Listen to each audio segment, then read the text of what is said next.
Ce soir, je viens te dire, commence à aimer Dieu d'un amour vrai. Écoute-moi très bien. La Bible dit, voici le premier commandement de la vie. Tu aimeras l'Éternel Dieu de tout ton cœur, de toute ta pensée, de toute ton âme. Écoute-moi très bien. Voici pourquoi je viens te dire ce soir, mon frère, ma soeur, commence à aimer Dieu d'un amour vrai. Parce qu'il y a des gens qui aiment Dieu à cause du matériel. Il y a des gens qui aiment Dieu parce que Dieu les bénit. Il y a des gens qui aiment Dieu parce que Dieu les donne des enfants. Il y a des gens qui aiment Dieu parce que Dieu les donne de ceci et de cela. Mais moi, je viens te parler d'un amour véritable. Un amour qui n'a pas d'hypocrisie. Un amour qui n'est pas là pour le matériel. Un amour qui n'est pas là pour les biens de ce monde. Mais un amour qui est là seulement juste parce qu'il te donne le souffle de vie et qui va mener ton âme au paradis. Oh mon frère, un amour comme ça se trouve rarement aujourd'hui sur la terre. Il n'y a plus que les personnes qui suivent Dieu pour le travail. Il n'y a plus que les personnes qui suivent Dieu pour le mariage. Il n'y a plus que les personnes qui suivent Dieu pour les biens de ce monde.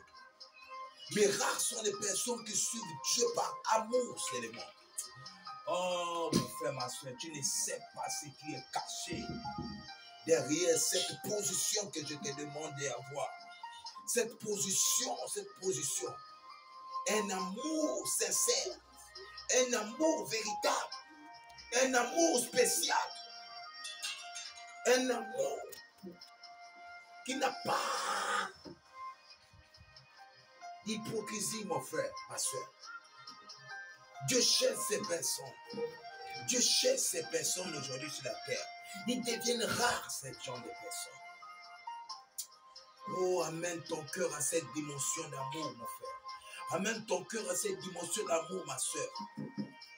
Aime Dieu sincèrement. Aime Dieu sincèrement. Notre Dieu, il est merveilleux. Il est l'être qu'on ne peut pas tromper. Il est l'être qu'aucun homme ne peut distraire, ne peut tromper. Il est celui qui sonde les profondeurs du cœur. Il est celui qui sait qu'il aime pour des vrais. Et il sait qu'il est le même qui sait celui qui l'aime pour le matériel. Mais je viens te dire que arrête d'aimer Dieu pour le travail. Arrête d'aimer Dieu pour les biens qu'il te donne. Arrête d'aimer Dieu pour tout ce qu'il te donne. Aime Dieu seulement pour la vie, pour la grâce, pour la faveur qu'il te donne. Oh, beaucoup de personnes sont mortes en ces jours. Tu ne sais pas les milliers de personnes qui ont quitté la terre aujourd'hui, mon frère, ma soeur. Aujourd'hui même, c'est moi. Même à cette seconde que je te parle. Même à cette seconde que je te parle.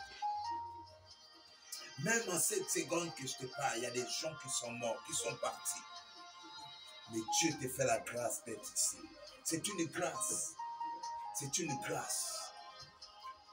Dormir est programmé. Tout le monde sait qu'ils doivent dormir, mais se réveiller, c'est une grâce. C'est une grâce de se réveiller chaque matin. C'est une grâce de se réveiller chaque matin, mon frère, ma soeur. Que la grâce de Dieu soit ton partage. Que ton amour pour Dieu s'amplifie. Que ton amour pour l'éternel Dieu grandisse. Que ton amour pour Dieu surpasse tout amour. L'amour de ton mari, l'amour de tes enfants, l'amour de ton travail, l'amour de tout ce que tu entreprends sur la terre. Que l'amour de Dieu surpasse toutes ces choses. Que l'amour de Dieu surpasse toutes ces choses. La Bible déclare qu'Abraham avait décidé d'aimer Isaac plus que Dieu. Et ça a causé un désordre dans la vie d'Abraham. Ça a causé une jalousie. Ça a causé une jalousie, mon frère, ma soeur. Je te le dis au nom de Jésus. Quand tu commences à aimer les choses du monde plus que Dieu, Dieu se met dans la position de la jalousie. Et nous, toi et moi, nous connaissons nous connaissons cette dimension de jalousie. Cette dimension de jalousie. Oh, que la grâce de Dieu soit sur toi. Que rien de ce qui est sur la terre ne vienne surpasser l'amour de Dieu dans ton cœur. Par la puissance et l'autorité du Saint-Esprit. Au nom de Yeshua Hamashiach, j'ai ainsi prié pour toi. Amen.